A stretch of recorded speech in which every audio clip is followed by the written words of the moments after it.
Olá pessoal, nós estamos de volta com o nosso curso para o TRT15.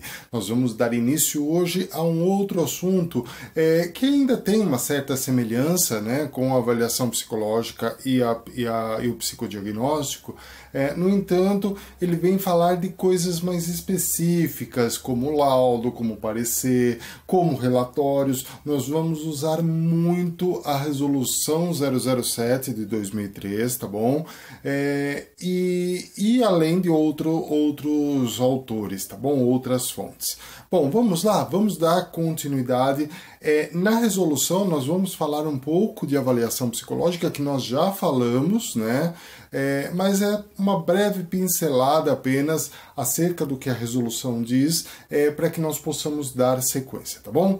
Vamos lá? Olha só, então, vamos dar continuidade. Começando estudo de caso. Olha aqui o que Fachin vem dizer. Segundo Fachin, o estudo de caso é caracterizado por um estudo intensivo onde leva-se em consideração principalmente a compreensão como um todo do assunto investigado. Todos os aspectos do caso são investigados, tá? Então nós temos aqui que todos os aspectos, e quando o estudo ele é intensivo, podem até aparecer relações que de uma outra forma não seriam descobertas.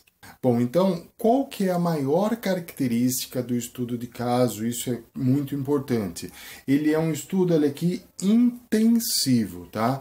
Por que ele é um estudo intensivo? Porque desse modo ele vai conseguir encontrar relações, encontrar conteúdos que de um outro modo não seria encontrado, tá bom? O direcionamento do estudo de caso dá-se com a obtenção de uma descrição e também uma compreensão completa das relações dos fatores em cada caso, sem contar o número de casos envolvidos. Conforme o objetivo da investigação, o número de casos pode ser reduzido a um elemento caso, ou mesmo abranger inúmeros elementos, como grupos, subgrupos, empresas, comunidades, instituições e outros. Isso conforme o objetivo da investigação. Bom, então uma coisa importante é que através da descrição e da compreensão completa das relações, das relações dos fatores de cada caso, que vai se criar um direcionamento, tá ok?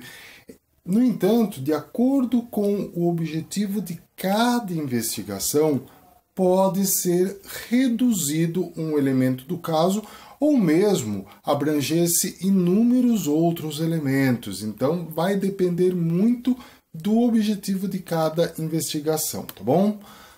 Bom, para que nós possamos entender melhor, é importante mencionar que a literatura metodológica diz que quando são investigados um ou mais casos, cada situação isolada geralmente é denominada caso.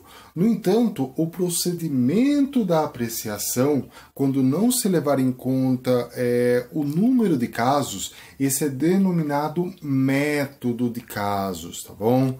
Além de ser importante para detectar novas relações, alguns estudos podem ser auxiliados pela formulação de hipóteses e com também o apoio da estatística, e ainda como auxiliares podem ser usados o formulário e também a entrevista.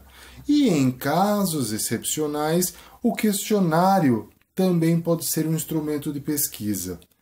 Bom, qual que é a sua principal função? É a explicação sistemática das coisas que ocorre dentro de um contexto social e que geralmente se relacionam com uma multiplicidade de variáveis. Bom, então duas coisas muito importantes para esse estudo. Primeiro que é detectar novas relações, tá bom? Temos aqui. E também a formulação de hipóteses, tá bom? E qual que é a principal função disso? é a explicação sistemática das coisas, ou seja, é explicar os fatos, tá, que ocorrem dentro de um contexto social, tá bom? Bom, vamos lá? Método do estudo de caso. Suas principais características auxiliares para levantamento de dados são, primeiro, as características que são comuns a todos os casos no grupo, isso como um todo. Segundo, as características que não são comuns. Então, temos aqui primeiro as que são comuns e as que não são comuns a todo caso, porém não são comuns em apenas certos subgrupos. E também as características que são únicas de determinado caso. Bom, uma coisa importante aqui também é que nós possamos entender quais são as vantagens e quais são as desvantagens dos estudos de caso. Olha só ao que elas se referem. Como vantagem, nós temos o fato de que se pode obter uma interferência no estudo de todos os elementos que envolvam uma entidade completa, em vez do estudo de vários aspectos selecionados. Um estudo é uma descrição analítica, tá? Isso precisa ficar claro, de um evento e também de uma situação em loco. Se bem apreciado, atinge uma expressão máxima, sendo de grande valia. Bom, como desvantagens, nós temos que os resultados eles acabam se detendo mais em considerações do que em conclusões. Quando suas conclusões elas são mais abrangentes, ele não conduz à confiabilidade. Muitas vezes é importante notar que a falta de interesse e objetividade podem conduzir a uma análise dos dados por meio de uma intuição do pesquisador, levando inclusive a uma conclusão sem base. E agora nós entramos propriamente dito na Resolução 007 de 2003. Esta resolução ela é muito importante, tá? Tanto que trarei aí algumas questões, tá? Quando nós pensamos no estudo de caso, a FCC não costuma cobrar tanto, tá? Eu passei porque está no edital, é de grande importância, você tem que estudar, mas o que pega mesmo aqui é a Resolução 007 de 2003. Ela é uma resolução fácil, tá? Não tem grandes complicações, no entanto tem algumas coisinhas, algumas pegadinhas que você pode se confundir e nós vamos tratar cada uma delas, tá bom? Bom, nós falamos sobre a avaliação psicológica, já, tá? Vou dar aqui uma breve pincelada nela novamente, por se tratar da resolução, mas coisas que nós já vimos. E daí nós vamos partir para laudo, para relatório, para parecer, tá? Coisas muito importantes que você precisa entender, tá bom? Então vem comigo. Bom, no que se refere à avaliação psicológica, como nós já vimos, tá?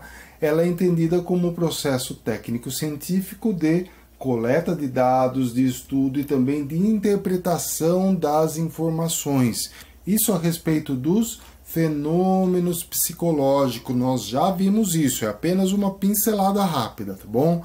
Que são resultantes da relação do indivíduo com a sociedade, utilizando-se para tanto as estratégias psicológicas, métodos, técnicas e instrumentos. Os resultados das avaliações devem considerar e analisar os condicionantes históricos e sociais e seus efeitos no psiquismo, com a finalidade de servirem como instrumentos para atuar não somente, olha aqui, não somente sobre o indivíduo, mas na modificação desses condicionantes que operam desde a formulação da demanda até a conclusão do processo de avaliação psicológica. Bom, então aqui só retomando uma coisa muito importante, é que a avaliação psicológica ela é um processo técnico-científico, tá? De coletas de dados, de estudos, de interpretação de informações a respeito dos fenômenos psicológicos. Nós até já havíamos visto uma questão acerca disso, tá? Então você não pode deixar de guardar isso, tá bom? Vamos lá? Vamos dar continuidade e entrar agora nas modalidades do documento. Isso é muito importante, tá ok? Vamos lá? Bom, no que se refere à modalidade dos documentos, nós vamos ter a declaração, tá? O atestado psicológico, o relatório ou laudo psicológico e também o parecer psicológico. Bom, uma coisa muito importante, inclusive já foi questão de prova, tá bom? É que a declaração e o parecer psicológico, eles não são, tá? Eles não são documentos decorrentes da avaliação psicológica. Embora muitas vezes eles apareçam dessa forma. Então, muitas vezes eles surgem, né, como documentos decorrentes, mas eles não são documentos, tá? No entanto, eles são considerados dentro desse manual. Mas, olha aqui o asterisco, tá? Dizendo que eles não são. Guarde isso para caso apareça aí, como já apareceu, uma questão de prova falando nesse sentido, tá bom? Vamos dar um intervalo? Um intervalinho rápido e nós já retomamos com a continuação, tá bom? Até já, pessoal!